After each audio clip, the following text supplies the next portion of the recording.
नमस्कार दोस्तों, ई लीडर में आज हमारे मेहमान हैं प्रेमाराम जी खोखर, जो कि आरएलपी के राजनेता हैं और अभी काफ़ी ज़ोर शोर से इनका नाम सुनाई में आ रहा है। जानते हैं हम इनसे इनके बारे में। सर नमस्कार। नमस्कार। टीम ई लीडर की तरफ से आपका बहुत बहुत स्वागत। धन्यवाद। सर, जैसा कि हम लगातार देख रहे हैं, हनुमान जी बेनीवाल के साथ में एक यूथ का बहुत बड़ा ग्रुप जो है वो पूरे राजस्थान के अंदर में उनके साथ में जुड़ा हुआ है और आप जैसे बहुत से पढ़े लिखे नौजवान जो हैं उनके साथ हैं। सर, सबसे पहले तो आप हमें ये बताएं कि आपका राजनीति में जो आना हुआ उसका कारण क्या था? देखो, मेरा वैसे राजनीति में कोई शुरू से ऐसा वो भी नहीं था कि कोई पारिवारिक या मतलब शुरू से हमारा कोई ऐसा राजनीति से कोई जुड़ाव नहीं था। 2014 के अंदर जब हनुमान जी बेनीवाल ने निर्दलीय के तौर पर नागौर से सांसद का चुनाव लड़ा, तब मैंने उनको एक बार कोई कार्यक्रम में स्पीच देते हुए सुना। अच्छा। मैं उनकी स्पीच से इतना प्रभावित हुआ और उनकी जो कार्यशैली है उसको देख इतना प्रभावित हुआ कि मैं उस दिन से ही राजनीति में हनुमान जी बेनीवाल के साथ में मतलब एक कार्यकर्ता के तौर पे आज भी काम कर रहा हूँ। जुड़ गए। तो आपकी कहने का मतलब पहली पार्टी आरएलपी ही रही है? बिल्कुल, मेरी पहली पार्टी आरएलपी है। अच्छा। उससे पहले मतलब मेरा कोई राजनीति के अंदर कोई सक्रियता के तौर पे मेरा कोई कुछ नहीं था, इंटरेस्ट नहीं था। अच्छा सर, अभी आप आरएलपी में किस प्रोफाइल पर हैं? अभी मैं राज्य कार्यकारिणी सदस्य हूँ, जो हमारी राष्ट्रीय लोकतंत्र पार्टी का प्रदेश कार्यकारिणी सदस्य हूँ मैं। और वैसे मैं कार्यकर्ता के रूप में भी काम कर रहा हूँ। अच्छा। सर, ये जो आरएलपी के जो कुछ और जो आपके नेतृत्व में हैं उन लोगों से भी मेरी बातचीत हुई है, तो सर काफ़ी ज़मीन से जुड़े हुए एजेंडे पे आपकी पार्टी काम कर रही है। बिल्कुल बिल्कुल। तो हमारे दर्शकों को जरा आप बताएं कि आरएलपी के जो मुख्य एजेंडे हैं वो क्या है? देखो, सबसे पहले तो मैं ये बता दूं, हनुमान जी बेनीवाल शुरू से जब भी मतलब ये पहले बीजेपी में शुरू स्टार्टिंग के अंदर बीजेपी में थे, तभी इन्होंने किसानों की बात उठाई और जो किसानों पे बात उठाई और जो किसानों के लिए लड़ाई लड़ी वो शायद बीजेपी को सब पसंद ही आई। तो बीजेपी को उनका जो हनुमान जी बेनीवाल ने बीजेपी को नकार दिया और खुद का स्वतंत्र तौर पे किसानों के साथ में खड़े मिले और किसानों के लिए लड़ाइयाँ लड़ी, बेरोजगार लोगों की लड़ाई लड़ी, पीड़ित जो भी पक्ष किसी भी तरीके का मतलब ना कोई जात ना पात, हनुमान जी बेनीवाल ने हमेशा सबका साथ दिया। तो आप अभी जो आपकी यहाँ पे जो आपकी टीम बनी है उस टीम से आप किस प्रकार क्या संतुष्ट हैं? बिल्कुल, हमारी टीम बहुत बढ़िया काम कर रही है। और जो हमने मतलब अभी जो 2019 के अंदर हमने एमपी चुनाव लड़ा, उसमें परबस से बहुत बड़ी मार्जिन मिली हमारे को, 40,000 का। बिल्कुल बिल्कुल। तकरीबन 40,000 से के आसपास में यहाँ परबस में हमारी लीड रही। और इस बार जो हम जिला परिषद का पंचायत समिति का जो चुनाव लड़ रहे हैं, राष्ट्रीय लोकतांत्रिक पार्टी अच्छा चुनाव है, बिल्कुल स्पष्ट क्लियर है। दोनों पार्टियों को नकार चुकी है जनता, यहाँ की कांग्रेस और बीजेपी को दोनों को नकार दिया। और सब यहाँ की परबसर की जनता देख लो, मकराना की देख लो, और मतलब राजस्थान के अंदर राष्ट्रीय लोकतांत्रिक पार्टी के साथ में क्या सर क्या उम्मीद लेके चल रहे हैं आप इस बार के चुनाव से? इस बार के चुनाव के अंदर युवा और किसान सब लोग राष्ट्रीय लोकतांत्रिक पार्टी के साथ में, और सबकी एक ही सोच है कि दोनों पार्टियों को नकारो और इस बार राष्ट्रीय लोकतांत्रिक पार्टी को विजय बनाओ। अच्छा सर, आप एज एन इंडिविजुअल व्यक्तिगत रूप से आप क्या लक्ष्य लेके चल रहे हैं राजनीति में? मेरा कोई वैसा लक्ष्य नहीं है, ना कोई मेरे को ऐसे कोई लालसा है। मेरा बस एक ही है कि मैं चाहे पद मिले चाहे नहीं मिले, मेरे को हमेशा हनुमान जी बेनीवाल की जो नेतृत्व है उसके साथ में काम करना है। मैं उनके नेतृत्व में ही हमेशा जब तक राजनीति में रहना चाहता हूँ, उन्हीं के नेतृत्व में रहना चाहता हूँ।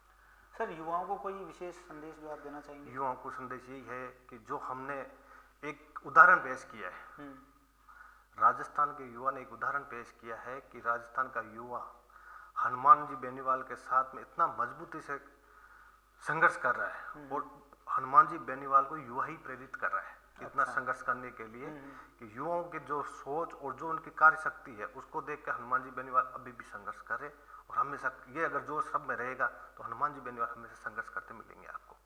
कार्यकर्ता की सबसे बड़ी खासियत यही है, आपको सबसे बढ़िया खासियत आरएलपी कार्यकर्ता में यही मिलेगी आपको कि खाली वो सोशल मीडिया पे नहीं मिलते आपको।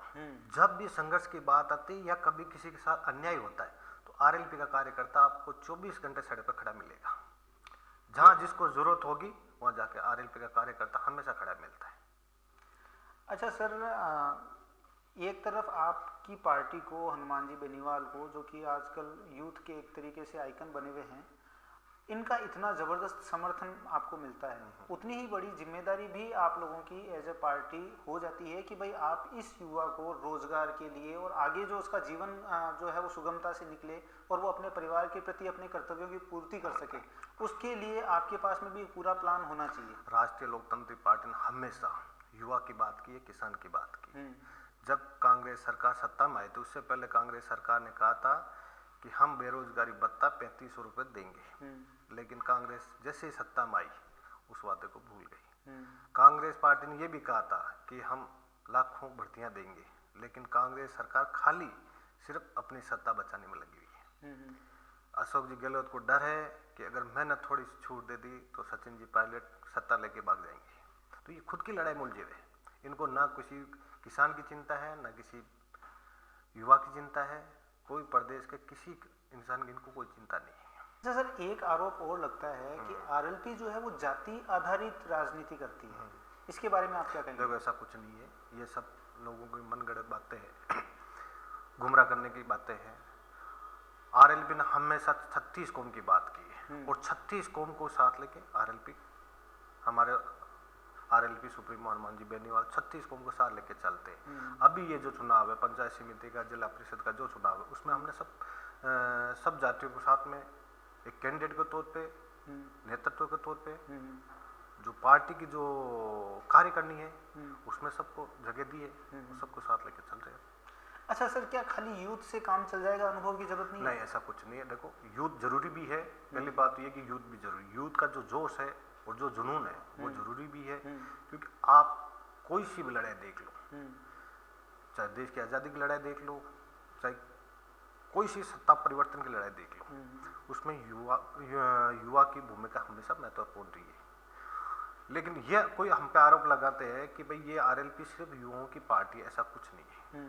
अब भी जो चुनाव है, आप कहीं पे मत जाओ, आप परबत में देखो, आप हमारे जैसे 21 में से 16 हमने कैंडिडेट उतारे अभी पंचायत समिति चुनाव में, तो 16 के अंदर हमारी पार्टी में बुजुर्ग, उनको भी हमने टिकट दिए है, उनके साथ में युवाओं के साथ साथ में उनको भी हमने टिकट दिए है और हमारे प्रत्याशी बना के चुनाव लड़ रहे हैं। और जिला परिषद में, तो जिला परिषद में भी हमने सब कास्ट को साथ लेके चुनाव लड़ रहे हैं। अच्छा, अनुभवी और यूथ का सामंजस्य दोनों में बना के तालमेल, बढ़िया तालमेल बैठा के, और ये जो व्यवस्था परिवर्तन की लड़ाई लड़ रहे हैं उसमें हमने मतलब युवाओं को और बुजुर्गों का आशीर्वाद, तालमेल बैठा के लड़ाई लड़ रहे हैं। सर, मैं ये जानना चाह रहा था कि जैसे अभी आप सब लोग जो है वो प्रयास कर रहे हैं कि आरएलपी जो है इस बार जो मंडल चुनाव में और आपके पंचायत समिति चुनाव में अच्छा प्रदर्शन करे, पर्वत सर के परिप्रेक्ष्य में आपको क्या आशाएं हैं? आशा ऐसे है कि हमने जो कैंडिडेट उतारे सब के सब मजबूत है आज की तारीख में। ठीक है, हमारे पास में क्या है कि अभी थोड़ा सा पार्टी नहीं है, तो हम सब जगह पे कैंडिडेट नहीं उतार पाए, तो 21 में से हमने 16 कैंडिडेट उतारे और 16 के 16 मजबूत है। आप निश्चिंत रहिए कि 16 के 16 ऐसे है कि सब के सब जीत के आएंगे। अब रही बात दूसरी कि परबसर की जनता ने, मेरे ख्याल से तो आज की तारीख में जो लोगों में आक्रोश देख रहा हूँ मैं, और जो ग्राउंड पे उनकी रिपोर्ट देख रहे हैं, उनके अनुसार कि परबसर की जनता ने कांग्रेस बीजेपी को नकार दिया है। वजह यही है कि लोगों को एक विश्वास था कि युवा नेतृत्व मिला है, कुछ उम्मीद जगी थी, उस उम्मीद पे खरा नहीं उतरे। और कांग्रेस पार्टी तो आप यूं मान के चलो कि डबल इंजन वाली ट्रेन बन गई, एक इंजन आगे लेके जा रहा है, दूसरा इंजन पीछे लेके जा रहा है। कांग्रेस का वर्चस्व बिल्कुल खत्म हो गया। अब रही बात बीजेपी की, तो बीजेपी ने ये सोच लिया था कि जैसे ही उनकी हार हुई चुनाव में, तो उनको लगा कि भाई ये जैसे कांग्रेस फेलियर हो जाएगी तो अपना घर बैठे नंबर आ जाएगा। ये भी उनकी गलतफहमी, मैं बता दूं आपको, कि वो ये सोच रहे कि बगैर संघर्ष करे हम सत्ता में आ जाएंगे वापस। ये जो परबसर में या जो नागौर जिले में या जो राजस्थान में जो एक सिस्टम चलता है कि जो मिली जुली का खेल चलता है, एक बार ये, एक बार वो, एक बार ये, एक बार वो इस बार नहीं होगा। आरएलपी इस बार जो इनकी सोच है, जो इनकी उम्मीद है कि अपन को घर बैठे ही सत्ता मिल जाएगी, अपन सत्ता का सुख भोग लेंगे, वो कुछ नहीं मिलेगा। आरएलपी संघर्ष कर रही है और जनता ने सोच लिया, प्रदेश की संपूर्ण जनता ने सोच लिया है कि आरएलपी ही एक ऐसी पार्टी है जो किसान की, युवा की, पीड़ित की, दलित की, शोषित की बात उठा सकती है या उनको उनका हक दिला सकती है। सर देखिए, सबको उम्मीद है कि आप जो है एक जो रिक्त स्थान है थर्ड फ्रंट में उसको आरएलपी अच्छे से भरेगी और बढ़िया काम करेगी। हमारी टीम की शुभकामनाएं आपके साथ हैं और हमारे लिए समय निकालने के लिए सर बहुत बिल्कुल धन्यवाद।